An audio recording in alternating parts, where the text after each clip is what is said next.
बच्चे जब हॉस्टल से घर आते हैं तो उनके साथ ही आती हैं विविध फरमाइशें।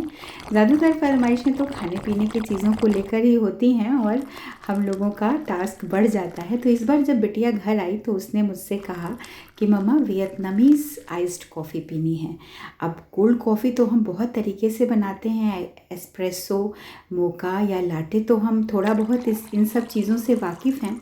लेकिन अब ये वियतनामीज़ क्या बला है, तो इसके लिए मैंने कॉफ़ी के ऊपर पूरी रिसर्च ही कर डाली और अल्टीमेटली प्रॉपर टेस्ट और प्रॉपर फ्लेवर में मैं उसको वियतनामीज़ आइस्ड कॉफ़ी सर्व करने में सफल रही। तो ये पूरी रिसर्च भी मैं आपके साथ साझा करने वाली हूँ और इस कॉफ़ी को बनाने की रेसिपी तो साझा करूँगी ही। तो बहुत ही आसान है, क्विक रेसिपी है, बहुत ही टेस्टफुल ये कॉफ़ी बनती है। और एक कॉफ़ी से जुड़ा हुआ बड़ा मज़ेदार वाक़या भी मेरे साथ हुआ है, वो भी मैं आगे आप सभी के साथ साझा करूँगी। तो चलिए बनाते हैं बहुत ही सिंपल, बहुत ही टेस्टफुल एक special coffee, Vietnamese iced coffee. तो इसको बनाने के लिए मैंने 2 चम्मच कॉफ़ी ली है। कोई भी अच्छे ब्रांड की कॉफ़ी आप ले सकते हैं। और 2 चम्मच कॉफ़ी, 2 व्यक्तियों के लिए 2 सर्विंग मैं बना रही हूँ। और गर्म पानी लिया है। गर्म पानी से फ्रॉथ बहुत अच्छा आता है। ये हॉट वाटर है जो उसमें 2 चम्मच कॉफ़ी में डाला है मैंने। थोड़ा सा इसको पहले मैं हाथ से मिक्स करूँगी। अगर आपके पास विस्कर है तो उसको प्रॉपर बीट करिए, क्योंकि फ्रॉथ तो कॉफ़ी में इम्पॉर्टेंट ही, अच्छा झाग आना चाहिए। मैंने थोड़ी देर उसको इलेक्ट्रिक बीटर से बीट किया है। वैसे वियतनामीज़ कॉफ़ी जो बनती है वो उनकी ब्रूइंग टेक्निक ही बहुत स्पेशल है। वो फ़िल्टर कॉफ़ी बनाते हैं और उनका जो ब्रूइंग टेक्निक है वही उनकी खासियत है। पर हम भारतीय हैं, हम जुगाड़ू लोग होते हैं।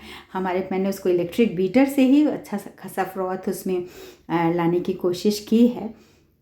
तो हमारे पास उनकी टेक्निक नहीं है, लेकिन एक चीज़ है जिसे हम जुगाड़ कहते हैं और उस जुगाड़ के साथ हम हर तरीके की रेसिपी बना भी लेते हैं और उसमें सफल भी होते हैं। तो हम भारतीयों की यही तो खासियत है कि हमने स्वीकार्यता कमाल की पाई है। बाहर की चीज़ों को भी हम अपना कलेवर पहना के अपना लेते हैं और बिल्कुल इस कॉफ़ी में बहुत ही ये अच्छा टेस्ट आया था, क्योंकि महंगे महंगे रेस्टोरेंट में बहुत ही ज़्यादा पैसे खर्च के बाहर की चीज़ों को खाने से अच्छा है हम शुद्ध रूप से उनको घर पे बना के बच्चों को खिलाएं। तो देखिए, अब 2 चम्मच मैंने इसमें कंडेंस मिल्क डाला है दोनों ग्लासेस में। मैं 2 व्यक्तियों के लिए बना रही हूँ ये कॉफ़ी।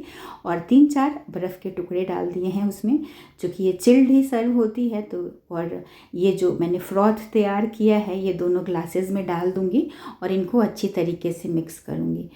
तो इस रिसर्च में जो है मुझे ये पता चला है कि कॉफ़ी 2 प्रकार की होती है, अरेबिका और रोबस्टा। और कॉफ़ी बनाने के तरीक़ों के आधार पे आप चाहे एस्प्रेसो कॉफ़ी कहें या अमेरिकानो कहें, कैपेचिनो कहें, लाटे कहें या मोका कहें, ये सब कॉफ़ी बनाने के डिफरेंट तरीके हैं। और ये वियतनामीज़ तो मैंने बनाई है, लेकिन तुर्की की कॉफ़ी और भी बहुत सारे कंट्रीज़ में अलग अलग तरीके से कॉफ़ी फेमस है बस। और मैंने इसमें अब चिल्ड मिल्क मिला दिया है, ठंडा दूध, और अच्छी तरीके से इसको मिक्स करके थोड़ा सा फ्रॉथ डाल के ये बहुत ही टेस्टफुल कंडेंस मिल्क के साथ ये कॉफ़ी बनती है। और वियतनामीज़ आइस कोल्ड कॉफ़ी मैंने बना दी है बच्चों के लिए और बच्चों ने बहुत रेलिश भी किया, उनको बहुत टेस्टफुल ये कॉफ़ी लगी। तो कॉफ़ी से जुड़ा एक बड़ा ही मज़ेदार वाक़या हमारे साथ हुआ है, वो मैं साझा किए बिना आज का एपिसोड ख़त्म नहीं कर सकती हूँ। हुआ ये कि हम एक जगह कॉफ़ी पीने के लिए गए थे और जो सज्जन हम सब के लिए कॉफ़ी ऑर्डर करने गए, उन्हें पता नहीं कॉफ़ी में अंग्रेज़ियत का क्या भान हुआ कि उन्होंने जाके दुकानदार से कहा कि इंग्लिश कॉफ़ी ले आओ। और दुकानदार ने जो है बड़े हंसते हुए उनसे पूछा कि भाई कहाँ से आए हो। तो हम चाहे जो भी कॉफ़ी बनाए, वियतनामीज़ बनाए, तुर्की बनाए, पर हमारा दिल तो हिंदुस्तानी ही रहेगा। राज कपूर साहब बहुत पहले कह गए हैं कि जूता है जापानी, पतलून इंग्लिस्तानी, सर पे लाल टोपी रूसी, फिर भी दिल है हिंदुस्तानी। तो हम हिंदुस्तान वाले दिल के साथ ही कोई भी रेसिपी बनाएंगे, खाएंगे या सर्व करेंगे। अपनी भारतीयता, अपने देश की जो एक मूल भावना है वो सदैव हमारे हृदय में रहेगी। हम विदेशी चीज़ें बनाएं या देसी चीज़ें, पर हमारा दिल तो हमेशा हिंदुस्तानी ही रहेगा। तो इसी मूल मंत्र के साथ, इसी भावना के साथ आज का एपिसोड समाप्त करती हूँ। अगले एपिसोड में पुनः मिलूंगी। तब तक के लिए नमस्कार, धन्यवाद।